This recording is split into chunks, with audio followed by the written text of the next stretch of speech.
Bonjour à tous. Aujourd'hui, je reçois un ami, un gars de chez nous, Benoît Desrosiers, qui est entraîneur adjoint au Remparts de Québec. Honnêtement, je regarde son CV depuis 2009 qu'il coach. Il a coaché 3 ans Midget 3 à Esther Blondin, dont à 2011-2012, il a remporté la Coupe Jimmy Ferrari. Après ça, adjoint avec les Sacs de Chicoutimi. 4 ans avec le Phoenix de Sherbrooke et maintenant 4 ans avec les Remparts. Salut Benoît. Hey, salut Charles, merci beaucoup pour l'invitation à ton Zoom. C'est bien apprécié. Hey, j'en parle puis j'en chair de poule.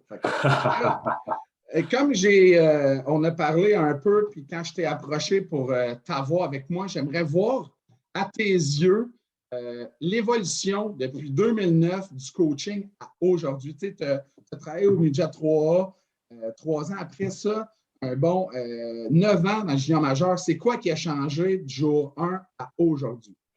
Personnellement, il y a tellement de choses qui ont changé, tu sais, c'est différents aspects. Juste avant de commencer, on parle de mes débuts au niveau Midget 3, mais je veux juste souligner, j'ai mes 2 ans aussi au niveau Midget Espoir, où tout a commencé au Océan-Émile, dans la région. Donc, juste un petit astérix à ça, parce que pour moi, c'est très important là, tu parles de ça. Tu parles de ça, là, puis c'est l'année des Jeux du Québec, ça. Hein? Exactement. Où est-ce qu'on a perdu en finale aux Jeux du Québec avec JP Bellaire. Là, ça a été une année, là, une expérience incroyable avec les jeunes de vivre. Là, cet événement-là, c'était incroyable. Ça a été une valeur la fin, mais tellement grandi de cet événement-là.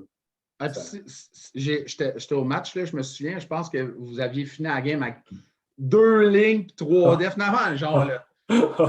Ouais. C'est probablement ça qu'on a fini avec 2 lignes, 3 défenseurs, puis il y en avait qui étaient fatigués à la fin de la game, mais on a donné tout ce qu'on pouvait. L'aréna était bien pleine. Ouais. Le support était incroyable. On jouait contre Express Rive-Sud, qui était Chaudière-Appalaches, si je ne me trompe pas, la région. Donc, on a perdu à la fin du match, si je ne me trompe pas, là, sur un but qu'on aurait aimé ça revoir, mais ça a été vraiment une belle expérience. Les jeunes, je pense qu'ils ont grandi à travers ça. Puis, ouais, ça a été le fun. Ils doivent en parler encore à l'entour d'un feu, ça c'est sûr, certain. Ah, c'est sûr, certain. On vivait dans une classe avec les joueurs. On dormait quasiment pas parce qu'on préparait la game du lendemain. Puis on voulait ça. En tout cas, ça a été toute une. Quand on est sorti de là, disons que JP et moi, on était très fatigués. Hey, fatigué, puis d'après moi, quand tu te fermais les yeux, tu entendais encore les chaudières, là, chaud, hey, moi, je m'en souviens, j'étais dans les estrades, fait qu'imagine après. Ah, mais j'avoue que, ben, comme qu'on. Je sais pas, il y a des gens qui le connaissent, mais la famille Desrosiers sur la Rive-Nord, là, Donald, son père, qui est encore directeur des Seigneurs de Mélile, qui s'est investi, j'ai coaché là. C'est un directeur, il se donne encore corps et âme. Puis tu as un frère qui a gaulé aussi assez haut, qui est mon voisin de diagonale chez nous. J'entends, je le vois sortir, puis toujours content de voir un des Desrosiers faire encore du hockey. Fait qu'honnêtement, on se lance. Oui. C'est vraiment là, l'évolution à tes yeux, à toi. Là. L'évolution, là, je vais la diviser un petit peu en 3 parties. Dans le fond, où est-ce que ça a évolué énormément, c'est la facilité, l'accessibilité aux ressources en tant que coach. Donc, si on retourne là, dans mes premières années, je vais donner un exemple, là, ma 3e année à Esther Blondin. C'est une anecdote. C'était mes débuts, donc je n'avais pas les moyens pour aller au draft de la Ligue nationale où il y avait une conférence des entraîneurs, où c'est très intéressant pour le networking, puis apprendre des nouvelles connaissances, échanger avec les joueurs, les entraîneurs, ces choses-là. Donc, je n'avais pas encore accès à ces événements-là. Puis Joe Canali est arrivé, il m'a dit, tiens Benoît, il dit, moi j'ai été à la conférence, voici les 3 cahiers qui résument la conférence des entraîneurs cette année de la Ligue nationale. Donc, je les ai encore avec moi, là, c'est de valeur, je vous les aurais montrés, mais ils sont au centre de Gautron. Donc, c'est vraiment 3 cahiers qui expliquent comme les PowerPoint de la conférence des entraîneurs, puis les diagrammes, puis toutes ces affaires-là. 2 ans plus tard, j'y étais. Là, c'était rendu sur une clé USB. Donc, il n'y avait pas l'écoute. Donc, là, j'ai été, c'était à Philadelphie. Donc, j'avais assisté. Donc, j'avais mon cahier de notes. Je prenais des notes des conférences. Puis, toutes ces affaires-là, tu essayais de ne pas manquer rien parce que tu savais que c'était juste le visuel que tu allais avoir, mais tu n'allais pas avoir le contenu des personnes qui présentaient. Puis, si on regarde aujourd'hui, tout est fait virtuellement. Il y a eu la COVID, donc toutes ces formations-là ont été faites d'une façon virtuelle, mais tu pouvais assister live, on va dire, il y a 2 ans, tu pouvais assister live à la conférence, mais quand tu sortais de la conférence, tu avais accès au contenu, tu avais accès à la formation qui avait été enregistrée. Donc, aujourd'hui, en tant qu'entraîneur, c'est facile de toujours te garder au top des avancées au niveau, que ce soit mental, au niveau du leadership, que ce soit au niveau des systèmes de jeu, que ce soit au niveau du développement individuel du joueur. Ça prend du temps, mais c'est très, très, très accessible. C'est très facile de le faire, contrairement à mes débuts en tant qu'entraîneur où tu étais chanceux si tu avais la chance d'avoir les fameux cartables d'un entraîneur, que là, tu avais tous les systèmes de jeu, tu avais ses pratiques. Là, quand tu avais ça, c'est un trésor. Chanceux. Oui, effectivement. Je suis d'accord avec toi. Je me rappellerai à ma dernière année au Saint-Émile, j'avais construit comme un cahier pour tous les entraîneurs pour justement là, aider et avoir la même terminologie à tous les différents niveaux. Puis, assez que les Saint-Émile parlent tous du même langage. Je regardais tous les cartables que j'avais. Gino en avait plusieurs, puis Gino Jacques m'en avait passé, puis j'avais construit avec ça. Fait que, c'était de cette façon-là, mais maintenant, tout est numérique. Donc, tu te connectes sur Internet, que ce soit avec le Coach Shike, que moi, j'utilise énormément. Donc, que ce soit n'importe quel aspect, que ce soit sur l'avantage numérique, désavantage numérique, sur des situations à 5 contre 5 ou développement du joueur, leadership, la culture d'équipe, on peut retrouver tout sur ce site-là. Puis maintenant, c'est d'écouter. Si tu t'installes devant ton ordinateur, tu écoutes, tu prends ce que tu aimes, tu laisses de côté ce qui ne t'intéresse pas, puis tu construis ta propre idée en tant qu'entraîneur. Tu regardes l'an passé ou il y a 2 ans, la NHLCA a aussi fait la même chose, là, le mentorship. Donc, l'Association des entraîneurs de la Ligue nationale ont développé aussi la même chose pour redonner à la communauté. Donc, c'est 2 endroits que moi, personnellement, j'utilise énormément pour approfondir mes connaissances. Des fois, là, on va discuter, toi et moi, d'une situation de rush. Toi, tu vas avoir, on va enseigner la même chose. Donc, on va enseigner les mêmes choses, mais toi, tu vas peut-être avoir une terminologie différente qui va faire en sorte que mon joueur X va mieux comprendre cette terminologie-là. Donc, je pense que c'est ça qui est intéressant aujourd'hui, que en tant qu'entraîneur, que tu sois un jeune entraîneur, que tu sois un entraîneur d'expérience, la journée que tu arrêtes d'apprendre dans ce monde-là, ou la journée que tu te fermes, que tu dis, moi, c'est ma façon de faire, puis je ne changerai pas, c'est pas mal la fin pour toi. Mais je suis vraiment content que tu dises ça. Je fais juste une petite parenthèse. Là. Première fois que je vais faire mon stage haute performance, je pense qu'on était ensemble, si je me trompe pas. On l'avait fait ensemble, ce stage-là. Et moi, dans ma tête, je m'en allais à Saint-Jean-sur-Richelieu, puis j'étais gêné. Je me suis dit, hey, là, on va me faire juger. Une semaine plus tard, je me suis dit, wow, le monde du hockey, c'est incroyable. On discutait, tout le monde, je parlais avec un gars de junior majeur, dang. Là, tu parlais, puis le gars, il t'écoutait avec les yeux ouverts, puis il disait, Crime, c'est bon ton idée, c'est bon ton idée. Dans le hockey plus bas, on dirait que les coachs, c'est fermé, tu ne veux pas, mais dans le junior, dans le NHL, on côtoie des coachs là, dans ta ligue. Moi, dans la mienne collégiale, l'autre fois, je parle avec Martin Bernard, j'ai envoyé un clip, qu'est-ce que tu en penses? Hey, c'est bon, ça. Mais on dirait qu'il y a une ouverture d'esprit parce qu'on veut tellement apprendre, on est prêt à avoir un petit quelque chose, pas obligé d'avoir tout ton plan, une petite affaire qui va juste changer la mentalité. Pour moi, je trouve que c'est extrêmement gratifiant pour tous les entraîneurs parce que tu gagnes dans tout quand tu parles avec quelqu'un. Exactement. Comme on l'a dit, tu as entièrement raison.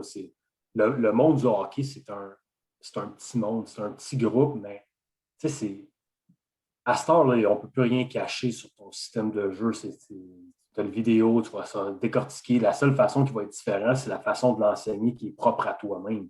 Tes principes que tu vas appliquer à la façon que tu vas l'enseigner, tes fondamentaux que tu vas impliquer qui vont être différents un à l'autre. Mais ça reste que moi, je vais parler avec toi, puis tu vas m'apprendre quelque chose, je vais t'apprendre quelque chose. Puis c'est ça qui fait en sorte qu'aujourd'hui, je suis un meilleur entraîneur parce que je suis ouvert. Exact. Non, moi, je trouve que c'est vraiment cet aspect-là qui a évolué énormément durant les dernières années, là, la facilité. Tu sais, je parle de juste ces deux sites-là. Tu sais, on peut parler aussi de podcasts. Oui. Tu es dans l'autobus ou tu es chez toi, tout seul, tu t'écoutes ça, que ce soit sur un podcast sur le leadership.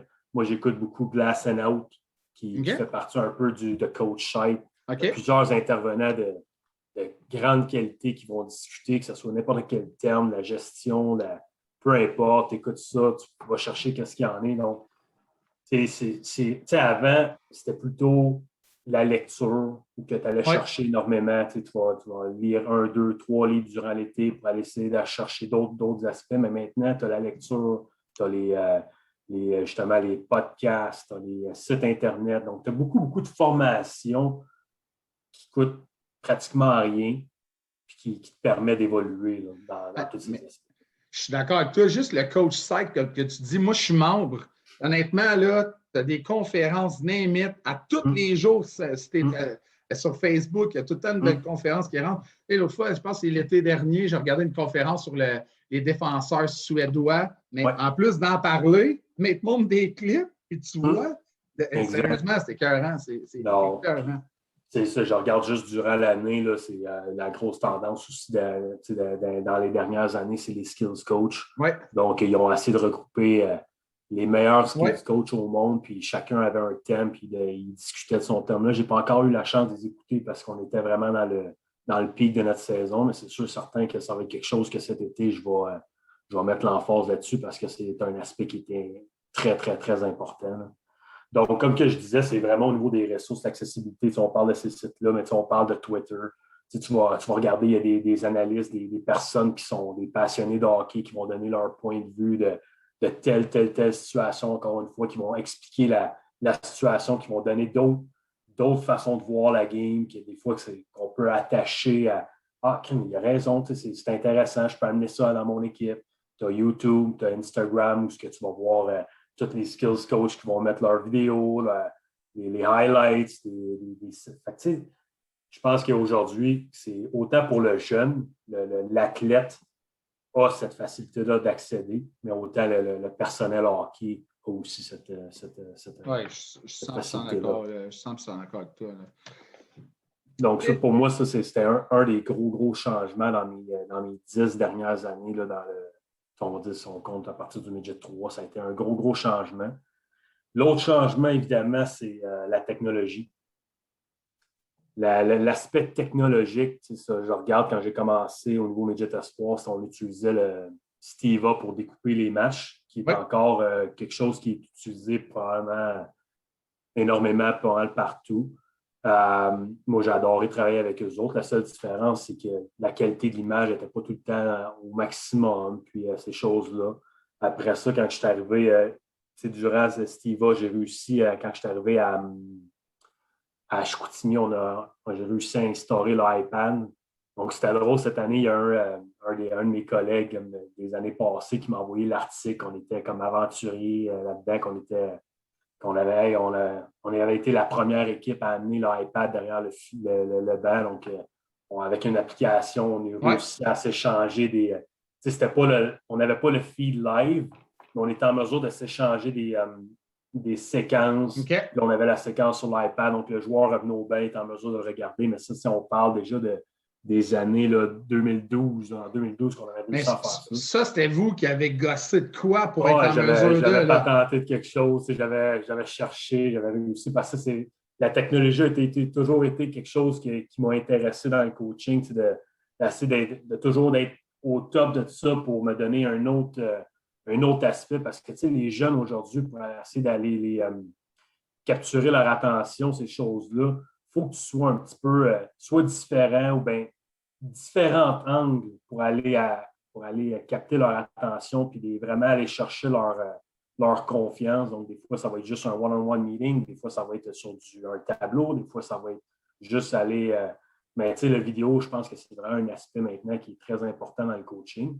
Puis, on avait réussi à amener ça. Puis après ça, on est passé à Exos, où c'est un autre niveau, selon moi, pour la vidéo, où tu es capable d'aller chercher, de créer c'est comme tout Excel à l'arrière là, que c'est généré un peu par ça. Fait que tu es capable de faire beaucoup d'analytique à l'intérieur, beaucoup d'aspects. Puis, donc, c'est plus encore plus détaillé, tu peux te perdre facilement dans ça parce qu'il y a tellement d'options pour faire, puis ces choses-là.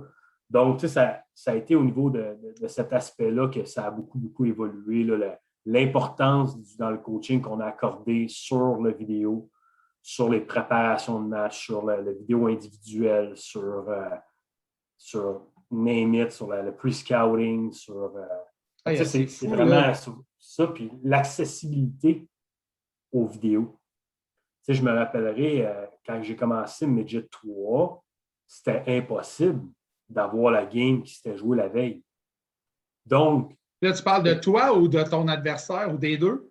Ben, nous, on l'avait parce qu'on était connectés, mais si on va dire qu'on jouait Charlemagne le lendemain, puis eux autres avaient joué le vendredi soir, mais c'était impossible d'avoir leur game. Il n'y avait pas de cloud qui existait. Donc là, on sortait nos papiers, puis là, on regardait les dernières games qu'on a jouées contre eux autres. C'est quoi notre évaluation qu'on avait fait? On était beaucoup. On était large quand même. On était obligé de se déplacer pour justement aller prendre des notes de la game, comment est-ce qu'ils jouent, c'est quoi leur tendance, c'est quoi leur ci, leur ça. Là, quand tu arrivais pour présenter à tes joueurs, mais tu ne l'avais pas, tu l'expliquais, tu en parlais, mais tu n'avais pas le support vidéo pour justement attirer une partie de ton équipe, qu'eux autres, tout ce que tu as dit verbalement puis expliqué sur le tableau, ils n'ont rien écouté de ça.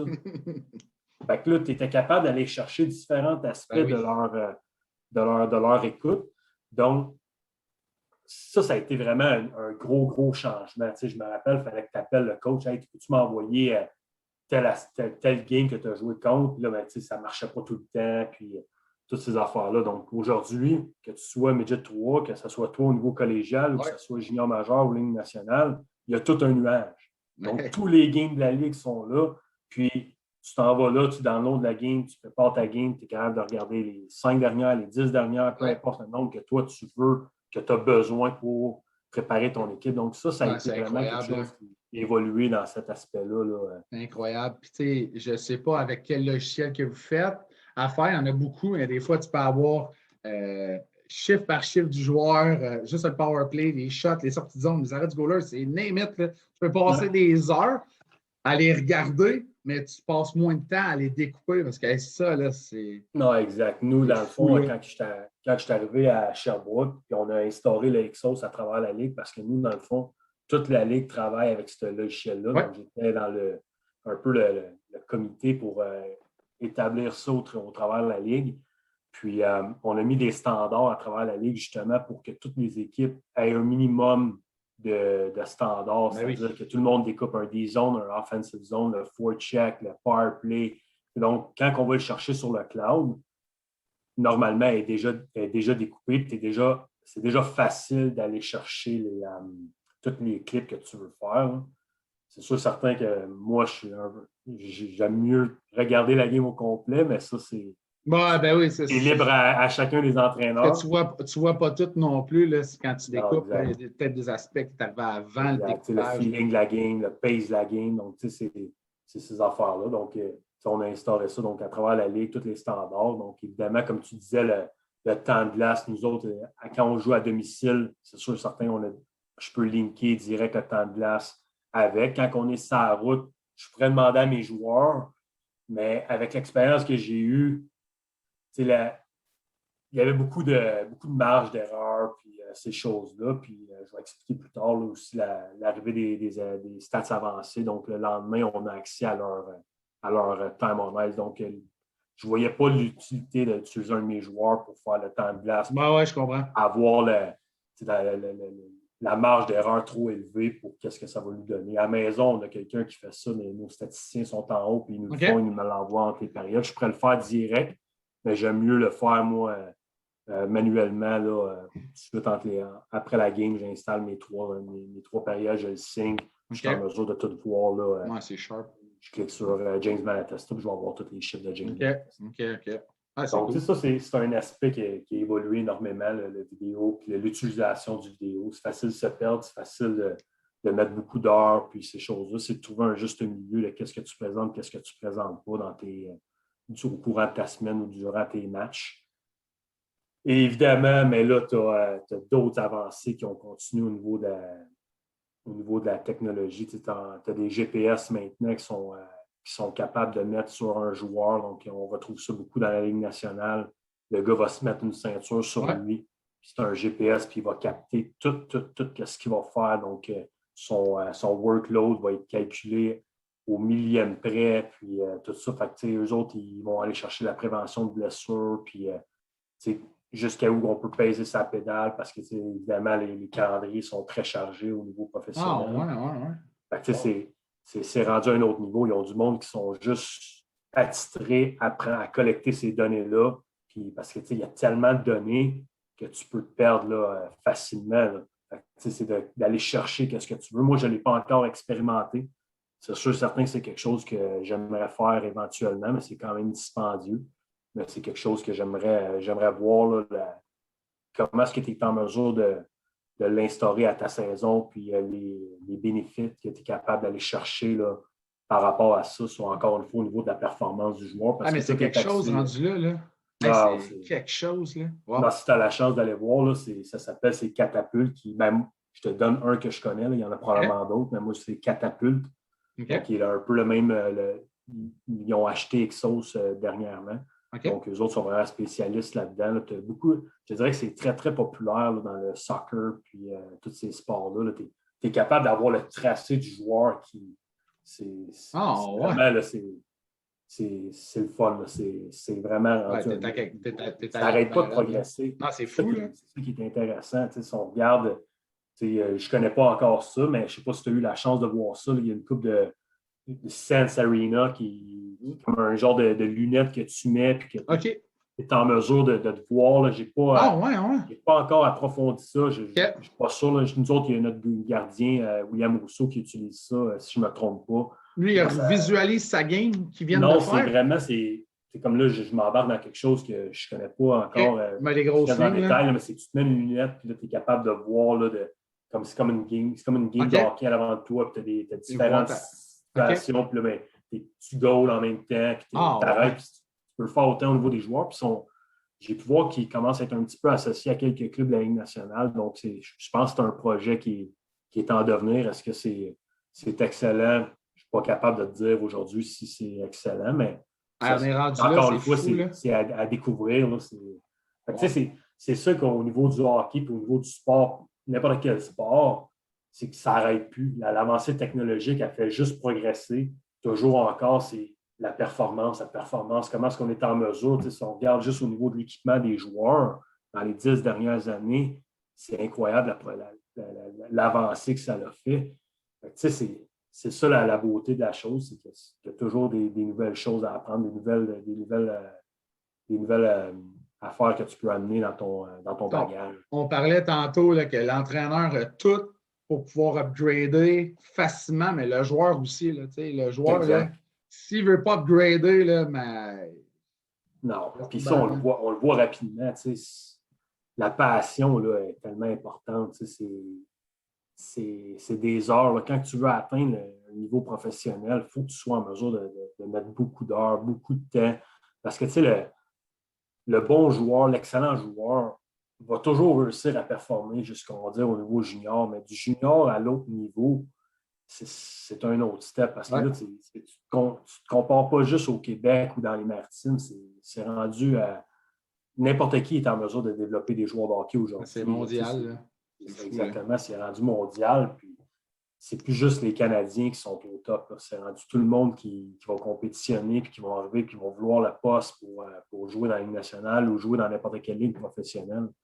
Donc, c'est la passion, puis le souci des détails, la façon de s'améliorer, je pense que c'est quelque chose qui est passé à un autre niveau. Moi, c'est cher.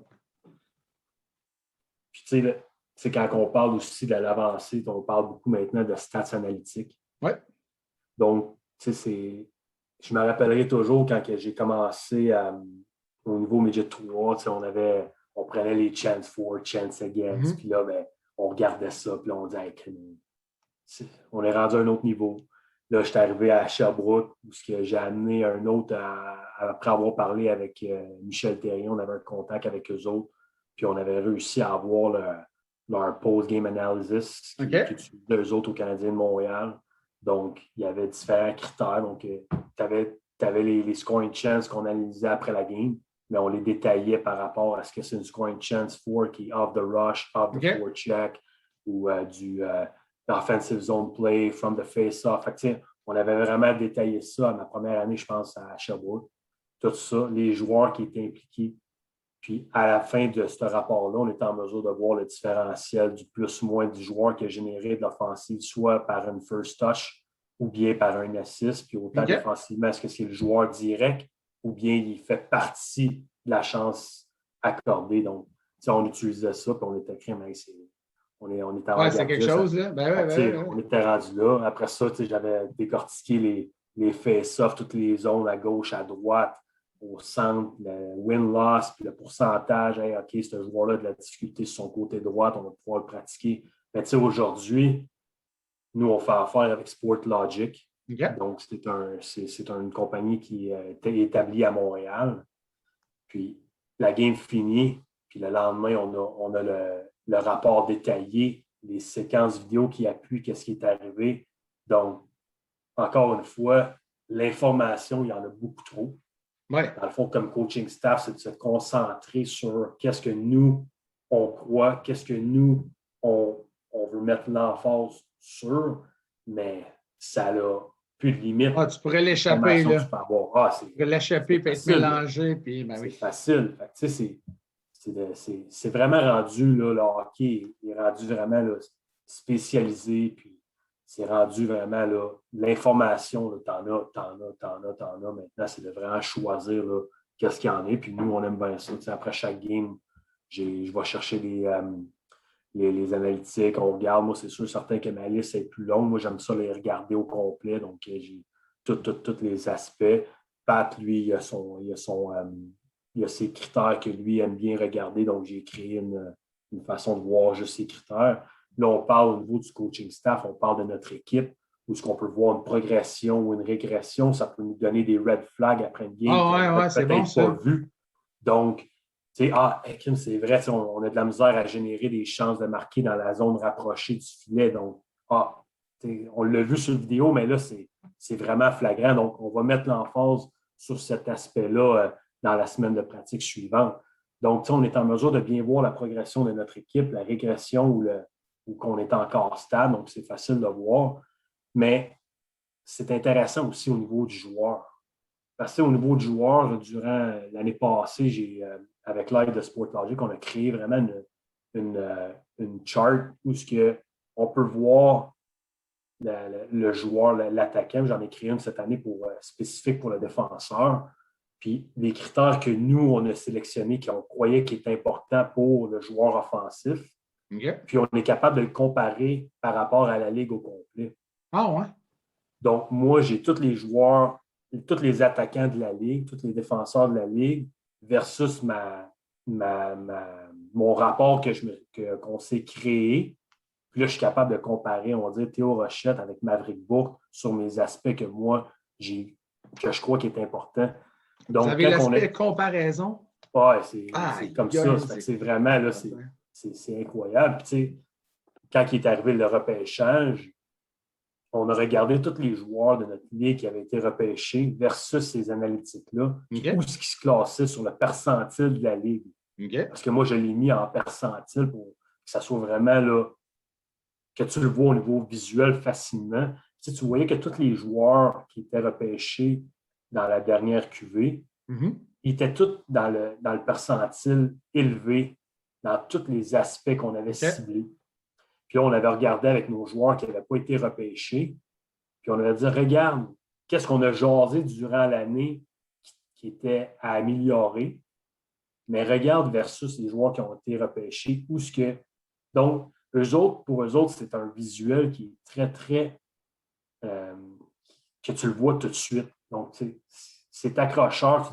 Tu dis, non seulement que le coach avait raison, mais les chiffres le démontre aussi que je dois améliorer cet aspect-là pour me donner une chance au prochain niveau parce que toutes les équipes maintenant de la Ligue nationale ont accès à l'analytique.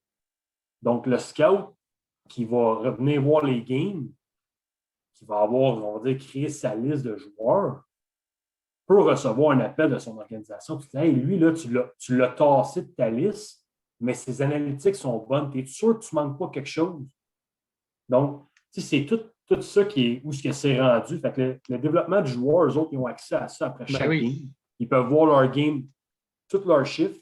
Ils peuvent voir en détail toutes leurs battles qui se sont créés, gagné, perdu, pourquoi ils l'ont perdu. Ils vont le voir. Fait que, ils peuvent se faire eux autres même une auto-évaluation, puis ils peuvent se faire une auto-analyse, eux autres aussi. Puis quand que nous, on les rencontre après, mais ils ont déjà une idée de où est-ce qu'on s'en va puis ces affaires. C'est bon ce que tu as dit parce que tu prends le gars qui était listé, pas drafté, puis à la place de s'apitoyer sur son sort, mais là, crime, tu l'as, qu'on parle, là, t'es reset, puis il faut que j'y aille. Exact. Fait que c'est vraiment là, tous les outils qu'on peut utiliser pour la performance.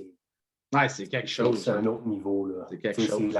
La comparaison, on est en mesure de voir, si je donne un exemple, le Contested Loose Puck Recoveries, donc toutes les battles qui ont un 50-50 puck, tu es capable de voir la moyenne dans la Ligue nationale est où. Fait que la moyenne, le standard de la Ligue nationale, je donne un exemple pour l'attaquant, c'est, si je ne me trompe pas, l'année passée, c'était 31 de réussite. C'est sûr et certain qu'ils sont sévères dans certaines situations, mais ils sont sévères pour tout le monde quand ils font leur game. Ouais, exact. Donc, tu es en mesure de vraiment dire, regarde, dans la Ligue nationale, c'est ça le standard. Tu es à 29 mais tu n'es même pas proche. Donc, il faut travailler sur cet aspect-là. Donc, c'est des outils qui sont le fun pour l'entraîneur, des outils qui sont le fun pour le joueur. Ben donc, toujours et dans le but, c'est le développement à long terme, développement du joueur, puis de donner tous les outils pour pouvoir accéder au prochain niveau. Tu sais, tantôt, là, je vais plus loin là, de la discussion, là, un petit peu, ben, je vais reprendre un peu. Là. Tu parlais d'iPad sur le banc. Vous, avec les remparts, vous l'utilisez beaucoup. Est-ce que les joueurs, ils l'utilisent vraiment pour voir leur processus? Qu'est-ce qu'ils ont fait de mal ou ils veulent plus dire à la prochaine fois, on va faire un set play ou lire plus la game comme telle? Je te dirais que chaque joueur sont différents. Il y en a qu'eux autres, ils n'ont aucun intérêt à ça. Il y en a pour qui ils vont le regarder. Puis, je te dirais, c'est souvent pour voir qu'est-ce qu'il aurait pu faire de mieux. Ou, on va dire, je donne un exemple, on a un power play. Les gars, on va voir, hey, regardez ça, c'est ouvert, mais ils vont vouloir le regarder pour, OK, l'espace est vraiment là. OK, on peut les contrer dans cet aspect-là. Donc, c'est beaucoup au niveau de voir qu'est-ce qu'ils ont manqué. Des fois, ça peut être négatif. Le but est arrivé, tu regardes, hey, my bad, je l'ai vraiment manqué. 2 contre 1, j'aurais-tu dû passer le puck ou j'aurais dû lancer?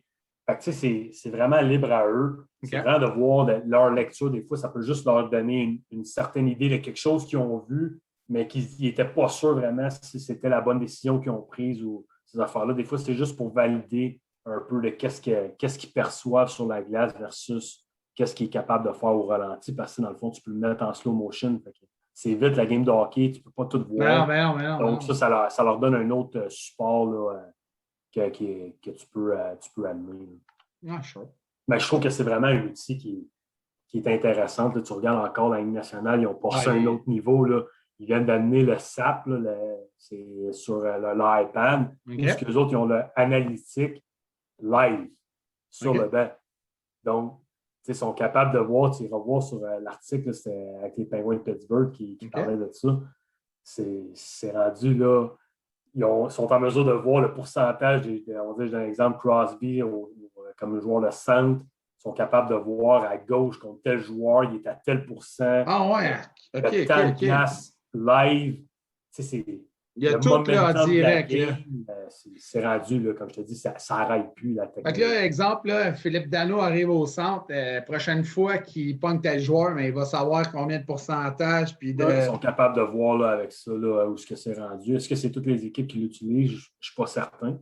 Mais tu vas lire ça, là, c'est avec le SAP là, Technology qui appelle. Là. Puis c'est un autre aspect encore qui progresse. Je ne sais pas si ça va arriver junior, je ne pense pas. Là, parce que c'est eux autres qui ont énormément c'est de la job, de ressources. Énormément de ressources live qui font ces choses-là.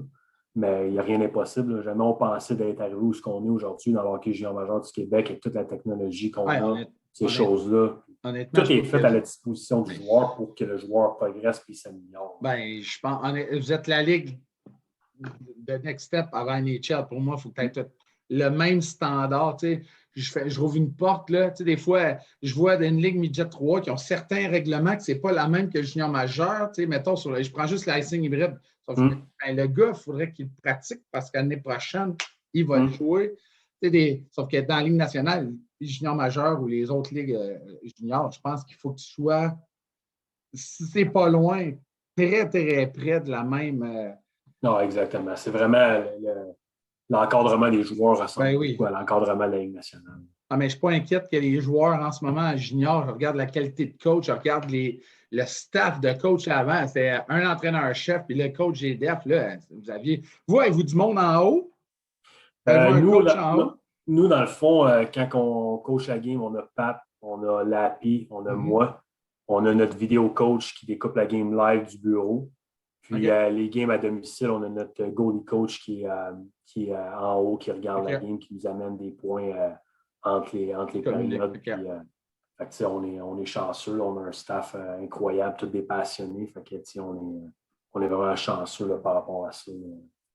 Puis j'étais curieux de voir, là, exemple, parce que là, tu parlais, tu regardais beaucoup de vidéos, tu te faisais des clouds et tout, puis avec Patrick puis Martin.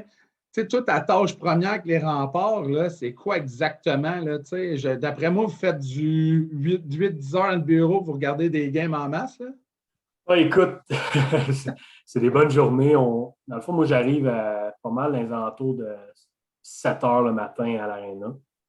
Puis là, on arrive le matin, on prépare un peu, on finalise notre pratique. Là, on a probablement souvent des meetings, des choses comme ça. Donc, on prépare notre vidéo pour être sûr, certain d'être prêt quand les joueurs arrivent. Eux autres, les joueurs arrivent à 8 heures à l'aréna. Donc, on prépare toutes nos choses. De 9 h à 11 h, c'est notre bloc d'heure. Mais nous, on pratique normalement 1 heure et quart, gros maximum sur la glace. Puis des fois, on va aller à 1h30, mais normalement, là, c'est 1 heure de pratique, 1 heure et quart, puis c'est high pace tout le long. On va voir mon tableau, on explique la pratique avant la pratique, puis on embarque sur la glace, puis on run la pratique de A à Z, puis on donne nos feedbacks à fur et à mesure. Donc, ça, c'est notre pratique. Après la pratique, mais là, c'est sûr, certains, les gars rentrent dans le gym.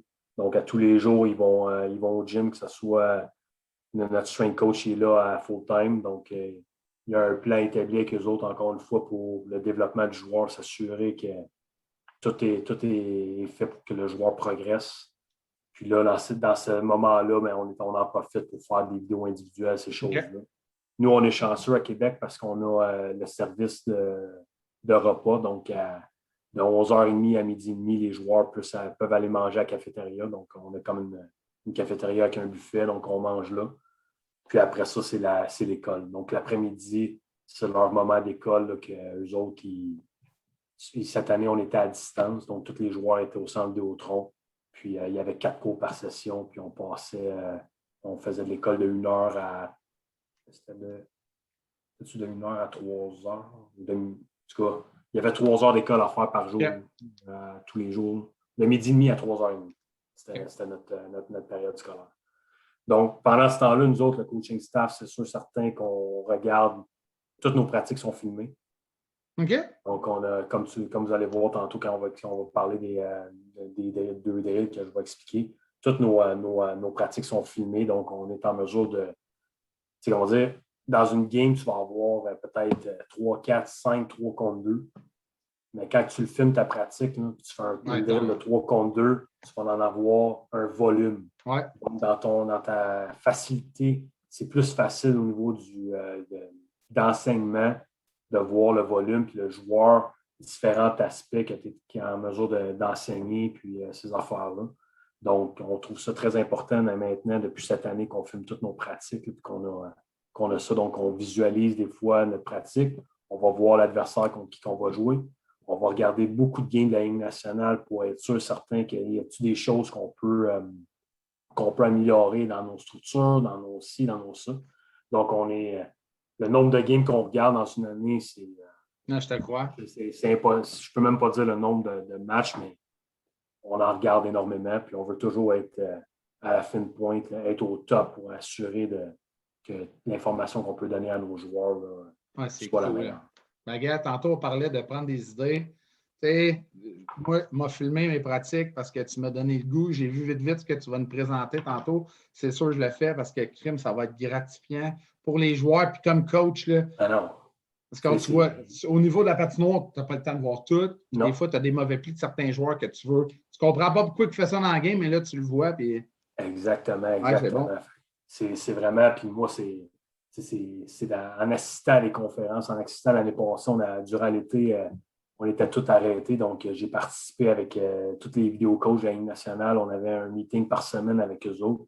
Puis, tu sais, on échangeait sur toutes les idées qu'eux autres avaient, sur nos idées, sur l'avancement. Donc, c'est toutes les petites affaires qu'on est en mesure d'aller chercher, mais tu les amènes à ton équipe et tu es en mesure de progresser. Donc, c'est sûr ça ressemble un peu à ça, nos journées. Là. On part des fois, on dirait plus que la semaine va avancer vers la veille de la game. Et rarement qu'on va passer 4 heures on va rentrer à 7 heures, on va partir dans le tour de 4 heures. Sinon, ça roule pas mal 3h30, 4h30 là, qu'on quitte le bureau. Là. C'est des journées. C'est des grosses journées. Mais faire du hockey, c'est une passion. C'est fou. C'est une passion. La journée que tu commences à compter tes heures, là, tu changes de job parce que c'est malheureux. Effectivement. Fait que le soir, quand tu arrives chez vous, tu regardes une petite game ou.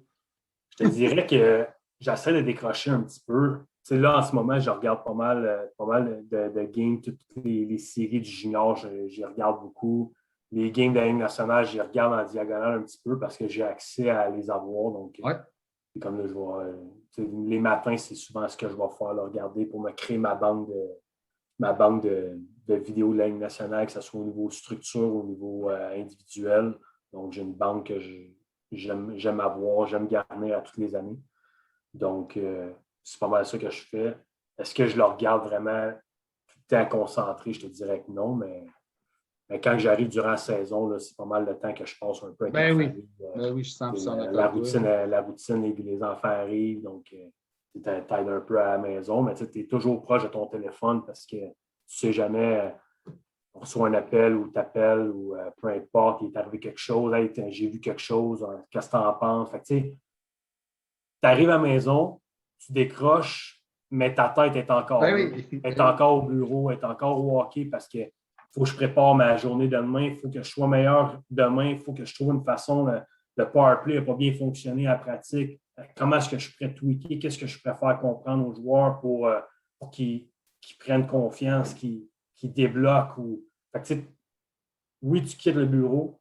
Oui, tu arrives à la maison, tu tournes la page, mais ta tête, elle continue pareil. À être dans je suis 100% d'accord, c'est exactement. Moi, je ne suis pas tout seul à être de même, merci. Non. On est deux. Puis après ça, si on continue au niveau des 10 dernières années, c'est au niveau maintenant de la game. Quand je parle de la game, c'est la relation avec les joueurs. Donc, on a touché à l'aspect ressources, on a touché à l'aspect technologique, mais je pense que l'aspect au niveau des joueurs est important parce que dans le fond, maintenant, dans le junior, qu'est-ce qu'on touche? C'est tous les joueurs qui ont passé par des programmes sport-études. Mm-hmm. Mes premières années débutaient le sport-études. Donc, le joueur qu'on avait niveau Midget 3 avait 2 pratiques par semaine. Ouais.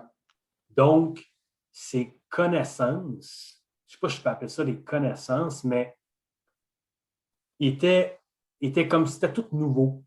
T'sais, on arrivait à Midget 3, on pratiquait 4 fois par semaine, on était en mesure de toucher beaucoup plus d'aspects. Donc, c'était nouveau pour eux autres. C'était comme, ah, wow, ils sont incroyables. Mais à vrai dire, on n'était pas plus incroyable qu'un autre. C'est juste qu'on avait plus de temps à passer avec eux autres. Tandis qu'aujourd'hui, les joueurs sont sur la glace depuis l'âge, j'ai perdu un peu les âges, là, mais depuis Pee-Wee, Il y en a qui sont en sport études. Ouais. Si je regarde Moi, les je pense que seniors. je pense que tu as raison là-dessus. Les autres sont sur la glace 3 à 4 fois par semaine. Mm-hmm. Ils ont le gym, ils ont ça. Leur connaissances sont plus cultivés au niveau du hockey. Est-ce qu'ils sont à un autre niveau? Pas nécessairement, parce que je te dirais qu'au niveau de la compréhension de la game, je te dirais que c'est une des faiblesses, parce qu'on met beaucoup d'emphase sur les skills. Mais la compréhension de la game, je pense que c'est un aspect qu'on se doit de travailler, et qu'on passe beaucoup de temps avec les joueurs qui comprennent pourquoi on fait ça. La différence d'aujourd'hui, c'est vraiment les joueurs veulent savoir pourquoi on fait ça. Ouais. Contrairement à 10 ans, où ce que tu en as toujours des joueurs qui m'ont posé des questions. Je te donne un exemple. Dans mes années à Esther Blondin, tu avais Dominique Talbot-Tassi, que lui, il me posait la question du pourquoi, parce que c'était un gars qui était allumé. Il était allumé, là. Il voulait savoir, puis tu regardes, il joue encore professionnel aujourd'hui. C'est probablement une de ces raisons-là qu'il voulait, mais c'était pas quelque chose qui était normal de devoir expliquer le pourquoi qu'on fait telle chose. Mais maintenant, aujourd'hui, tout ce qu'on fait, il faut que tu expliques le pourquoi. Donc, la job de vendeur est beaucoup, beaucoup, beaucoup plus grande qu'auparavant. Auparavant, tu disais, on fait ça, on va faire ça. Ouais. Maintenant, on va faire ça, mais pourquoi qu'on va faire ça? Qu'est-ce que ça va nous amener comme équipe? Qu'est-ce que ça va t'amener, toi, comme joueur? Donc, c'est de créer vraiment un partnership avec le joueur.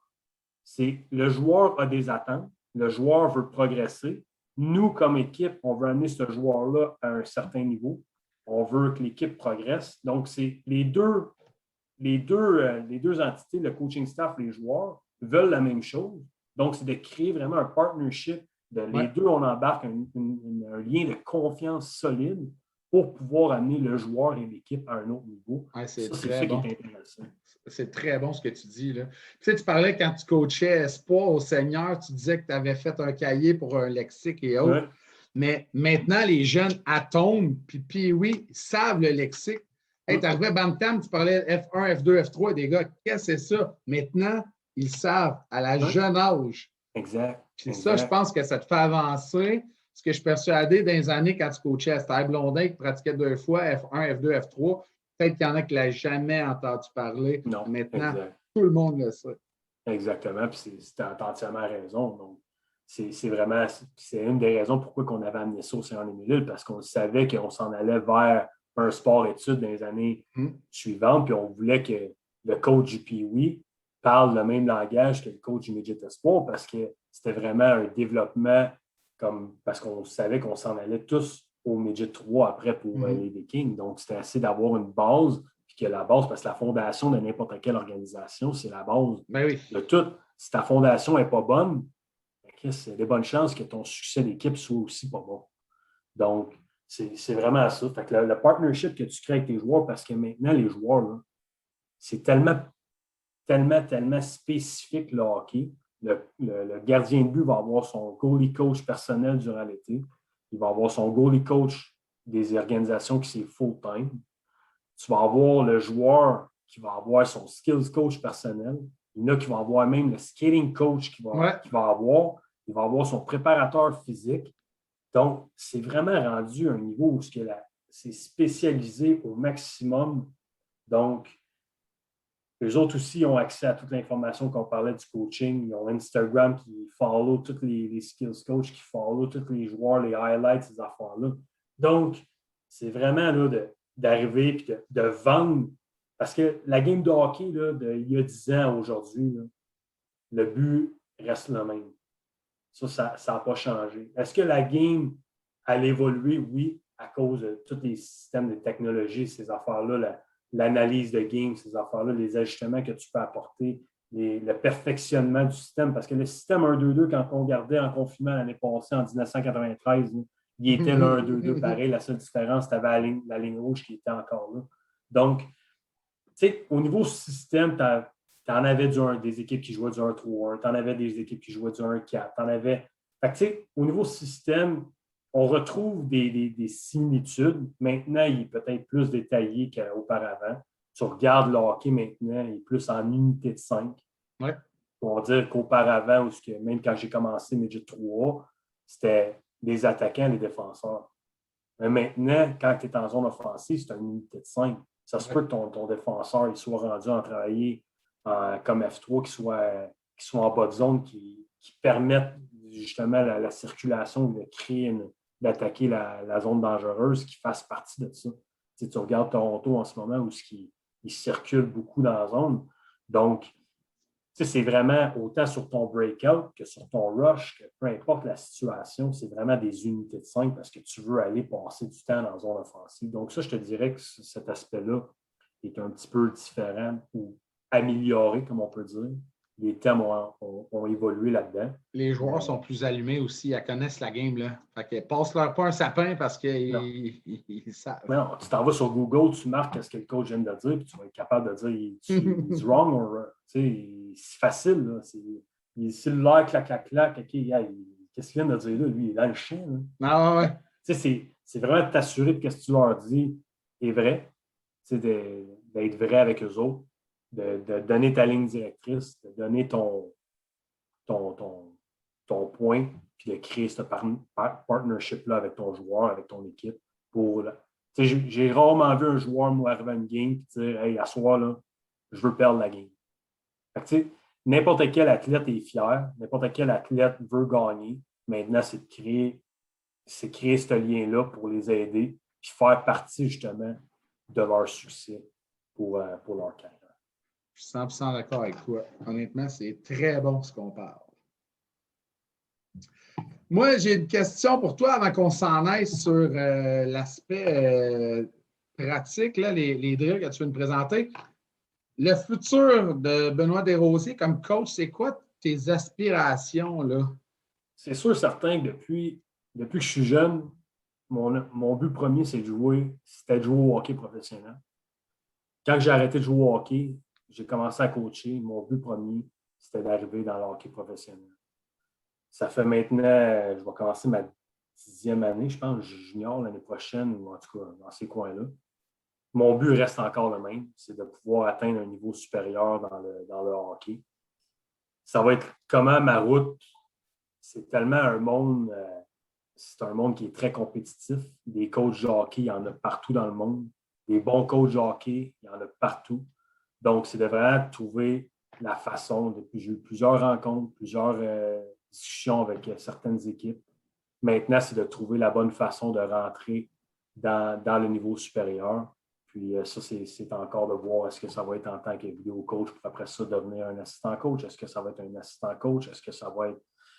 Les possibilités, ils sont énormes parce que justement, la spécialisation, puis tous ces aspects-là est tellement rendu à un autre niveau au niveau du sport. Donc, c'est de continuer encore à bûcher. Mais en ce moment, je ne peux pas me plaindre à Québec. Là, c'est une organisation incroyable. On a un staff incroyable, des gars passionnés, des gars qui veulent gagner, des gars qui veulent mettre du temps pour justement les jeunes, les amener à un autre niveau. Donc, je ne peux pas me plaindre. Je suis très bien à Québec. Puis, tant aussi longtemps que si je vais rester à Québec, je vais être bien là. Honnêtement, je te le souhaite, là, le processus, parce que tu fait quoi, 45 minutes, une heure qu'on jase, la passion est présente, puis je le vois, on le sent. Je te souhaite que ça fonctionne, mais ça, j'allais dire, à Québec, d'après moi, vous êtes aussi bien traité que dans le show, autant infrastructure que qualité de travail. Là, c'est pas rien avec qui tu travailles. Là. On ne peut pas se plaindre, comme je te dis, là, on est traité là, incroyable. Les propriétaires, ils prennent soin de nous. Puis, comme je te dis, notre staff est incroyable. C'est de valeur aujourd'hui. J'aurais aimé ça pouvoir faire cet appel-là dans le bureau, mais on ne peut pas à cause justement de l'environnement protégé qui se fait au centre Vidéotron. Mais j'aurais aimé ça pouvoir vous montrer les installations de où est-ce qu'on travaille, ces choses-là. Je pense que on est vraiment chanceux, là, notre bureau de coach, toutes ces choses-là. Là. Je te crois. Pour finir la dernière portion, je sais je demande toujours à mes invités de nous présenter un ou des drills coup de cœur. Je sais que toi, tu en avais un ou deux, si je ne me trompe pas. Oui, exact. J'en ai mis deux parce qu'au courant de l'année, on a eu quelques difficultés au niveau de travailler autour du filet, de générer de l'offensive près du filet, puis ces choses-là. Donc, ça, c'était une drill. Puis l'autre drill, c'est au niveau autant offensif que défensif. Donc, c'est un small area game que j'ai pris de Derek Lalonde, l'assistant coach de Tampa Bay, de Lightning de Tampa Bay. Donc, je vais vous partager ça à l'instant, là, les deux exercices. Est-ce que tu vois bien, Charles? Oui, je vais. Super. Fait que dans le fond, ici, c'est la première exercice, c'est le Russian 2-on-1. Dans le fond, c'est un exercice où on travaille encore une fois en espace restreint. C'est une drill qui est continue. Donc, l'exercice, ça débute comme ça ici, où il y a un attaquant qui va être positionné là, un défenseur qui va être près de là, et le joueur qui va être dans la colonne juste ici avec une rondelle. Donc, il va lui donner la rondelle, passe-retour, donc one-touch pass. Dès qu'il reçoit la rondelle, on attaque le filet. Donc, ce joueur-là, la première chose qu'il doit faire, c'est de s'assurer d'aller en direction du filet. C'est la première chose. Quand tu vas faire cet exercice-là, la première affaire qu'ils vont faire, les joueurs, ça va être de slow down the pace. Donc, ils vont vraiment là, aller tranquille, puis là, ils vont essayer d'explorer le perfect goal. Là. Mais tu sais, une situation comme ça d'une game, ça n'arrivera pas souvent. Donc, c'est de jumper, c'est d'aller dans l'espace, tout de suite aller en direction du filet pour prendre avantage sur la faille défensive qui vient de se produire, puis de générer de l'offensive dans cet espace restreint-là. Donc, c'est le positionnement de rondelle, c'est d'attaquer l'espace qui est donné, c'est de donner de la mauvaise information. Puis le joueur en support, lui, est primordial aussi parce qu'il doit se créer une ligne de passe. Il doit peut-être que la ligne de passe, ça va être impossible, mais qu'est-ce qu'il va faire? C'est qu'il va attirer ce joueur-là avec lui. Il va créer de l'espace au porteur, puis le porteur va avoir un accès au filet rapide. Donc, les deux joueurs se doivent de travailler en collaboration pour aller générer une chance de marquer de cet espace-là. Et le joueur défensif, lui, se doit de bien certain de découper sa glace, s'assurer de bien couper les lignes de passe, puis d'amener le porteur de la rondelle dans un espace qui est un low chances, comme qu'on peut dire. Donc, la drill, c'est qu'on part, il attaque. Dès que le jeu est terminé, ce joueur-là continue sa route, il s'en vient de l'autre côté, échange one-touch pass, attaque la rondelle, attaque, et le défenseur suivant s'en vient dans le jeu et il reçoit le 2 contre 1. Donc, ce joueur-là sort du jeu, ce défenseur-là sort du jeu, puis deux nouveaux joueurs intègrent et ça continue tout le temps en continu. Donc, voici le visuel. Donc, on part normalement quand on fait cet exercice-là, on les fait des deux côtés de la patinoire. Donc, on a un groupe ici, un groupe là. Mais évidemment, avec notre année qui a été une année qu'on peut dire bizarre, donc on a fait cet exercice-là, on l'a fait au mois de janvier, début janvier. Donc, on avait des joueurs en confinement. Donc, on était à personnel réduit. Donc, on a décidé de le faire seulement d'un côté. Mais c'est un exercice qui est à haute intensité, puis un niveau de compétition très élevé dans cet exercice. Donc, on peut voir ici, joueur trouve sa ligne de passe, attaque le filet, fight for a loose puck, puis amène la rondelle au filet. Tout de suite, il vient s'ouvrir, one touch, boom, on y va, on attaque, crée sa ligne de passe, attaque le filet. Donc, encore une fois, donc on peut voir le défenseur joue, trouve ses lignes de passe, finit autour du filet, joue autour du filet. Donc, c'est vraiment une drill que j'ai appréciée, qu'on a faite, qu'on a vraiment trouvé être en mesure de créer des lignes de passe, de créer des jeux dans des espaces restreints, puis d'attaquer le filet. C'est bon, puis il y a un très bon pace, là, c'est un drill continu, là, fait que c'est très bon. Le gardien, là, lui, il a plein ses...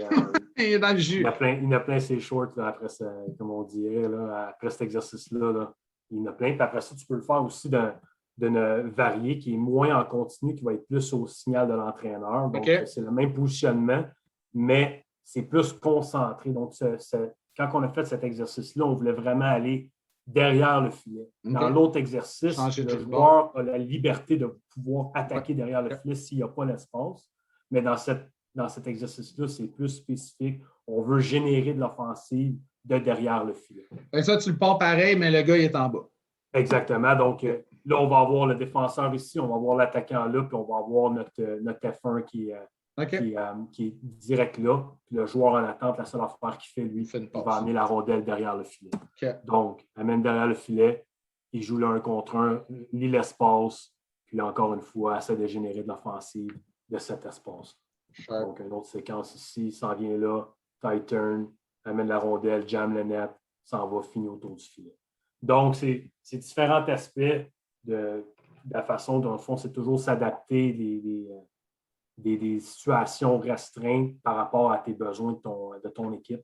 Dans le fond, quand on a fait cet exercice-là, on trouvait qu'on avait de la difficulté à faire des jeux dans un high pace, de générer de l'offensive dans un high pace from the battle, de sortir du coin puis d'attaquer l'espace, puis d'être en mesure de faire le jeu forehand, backhand ou juste un spotting, de placer la rondelle puis de trouver. Donc, c'est un exercice qu'on a bien aimé et qu'on faisait quand même assez régulièrement. T'sais, on va se le dire, ce n'est pas un drill trop compliqué, mais qui touche à multiples situations. Non, exact. Autant défensivement qu'offensivement, au niveau individuel, le positionnement de la rondelle, du porteur, d'aller chercher de l'espace, créer de l'espace, le non-porteur, lever le hockey pour se créer son passing lane, trouver son passing lane sans toucher aux joueurs défensifs. Donc, c'est vraiment intéressant. Puis le joueur défensif, comme on a dit, là, il a un énorme travail à faire là, pour justement amener le joueur où ce que lui veut tout en coupant les lignes de passe. La prochaine exercice, j'ai pris ça, dans le fond, justement sur The Coach Site. J'avais écouté la capsule de Derek Lalonde, qui est assistant coach au Tampa Bay Lightning, qui parlait des Small Area Games. Puis cet exercice-là, on l'a utilisé très, très souvent cette année. Dans le fond, tu as une équipe qui est offensive ici, l'équipe qui est défensive là, et c'est du 3 contre 3 en zone restreinte. Donc, nous autres, on utilisait un marker, on dessinait vraiment le rectangle ici pour les faire travailler. L'équipe défensive, dans le fond, on place la rondelle, on les laisse jouer à 3 contre 3. Le seul moment où il y a un changement de ligne, c'est lorsque l'équipe défensive elle sort en contrôle avec la rondelle. Si l'équipe manque sa passe, puis la rondelle ne sort pas en contrôle, je remets un autre rondelle. Donc, ça peut être une séquence qui dure 5 secondes, ça peut être une séquence qui dure 30 secondes. Donc, qu'est-ce qu'on aime là-dedans? C'est sûr, il y a beaucoup l'aspect marquage-démarquage, l'aspect au niveau individuel d'utilisation des bâtons défensifs. Mais où ce qu'on aime beaucoup, c'est la récupération de rondelles. Donc, à chaque fois, il y a un placement de rondelles, il y a un 50-50 puck, donc les puck recoveries, le positionnement du corps, comment est-ce qu'on veut gagner cette bataille-là, autant l'équipe qui joue en zone offensive que l'équipe qui joue en zone défensive, puis la façon qu'on va sortir la rondelle. Donc, lui, Tampa Bay, il parle beaucoup des baskets. Dans le fond, dès qu'il y a un swarm, il va placer la rondelle dans un soft area ici dans le basket, puis là, ils vont sortir de l'autre côté en transférant.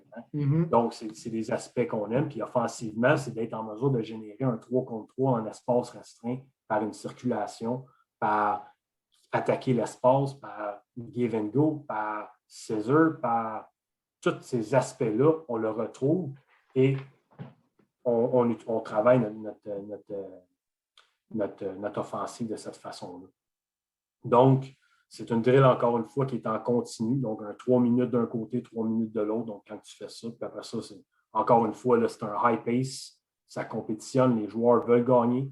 Donc, c'est très intéressant. Donc, voici une idée là, de ce que ça a l'air. Là. Les Noirs étant l'équipe défensive, les Rouges étant l'équipe offensive. Donc, on peut voir puck retrieval. On peut voir ici l'intensité qu'on peut voir. Est-ce qu'on était parfait dans ce moment-là? Pas vraiment, parce qu'on a donné beaucoup de temps et beaucoup d'espace. Nos bâtons n'ont pas été tout à fait efficaces. Donc, on peut voir ici, on aurait pu s'emmener tout de suite, doubler, deuxième rapide pour aller récupérer la rondelle. Donc, on travaille vraiment autant offensivement l'aspect de deuxième rapide dès qu'il y a un battle pour récupérer, pour break out ou bien pour récupérer, pour générer de l'offensive. Donc, ici, on était un peu passif. Mais qu'est-ce que j'aime? C'est vraiment l'utilisation de mettre la rondelle dans un espace qui est restreint, un espace qui est soft area, puis on sort en contrôle. Donc, dès qu'il est sorti en contrôle, l'autre équipe, line change, on embarque 6 nouveaux joueurs, puis ça continue. Donc, si on peut voir, encore offensivement, on a bien généré un triangle offensif, créé une chance de marquer, juste pas capitaliser. Encore une fois, récupère la rondelle. Première affaire que le joueur fait, va dans l'espace, patine dans l'espace, sort en contrôle. Donc, trop souvent, dans le hockey mineur, la première chose que le joueur fait quand il touche la rondelle dans sa zone défensive, il prend la rondelle, puis il l'envoie n'importe où. Ouais. Donc, qu'est-ce qui arrive? On passe encore du temps à défendre, plus de temps à défendre, moins de temps en zone offensive. Donc, demande à un joueur de hockey qu'est-ce qu'il aime mieux faire, c'est sûr, certain, c'est de passer du temps en zone offensive. Donc, c'est une drill qui est en continu, qui est très, très, très intéressante à faire. Puis, ouais. Nous, ça faisait partie de nos coups de cœur durant l'année. Ouais, c'est sharp, là. Vraiment, vraiment, vraiment sharp. C'est ça qui est ça au niveau des deux exercices que je partage avec vous. Puis, cool.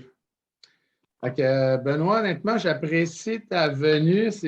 Sérieusement, je sors du site, là, puis je suis gonflé à bloc. Là, tu m'as donné plein d'idées en parlant. Fait que, si moi, j'ai retiré de beaucoup. Imagine les autres qui vont en bénéficier aussi. J'ai apprécié énormément ton temps. Je vais te souhaiter une bonne été à toute ta famille, surtout en famille. Là, on a parlé un peu de la situation en bulle, là, du temps de qualité. Là, il était sûrement plus rare qu'une année régulière. Là, mais j'apprécie encore ton temps. Puis merci beaucoup, Benoît. Merci beaucoup à toi, Charles, pour le temps. Puis j'aimerais remercier les gens qui vont écouter l'entretien qu'on a eu avec Charles. Puis si vous avez des questions, n'hésitez pas. Toujours un plaisir de pouvoir aider, là, que ce soit les joueurs ou les entraîneurs de notre région. J'ai encore la région des Laurentides à cœur. J'ai encore les Saint-Émile à cœur. Donc, toujours un plaisir. Puis n'importe quand. Merci. Salut.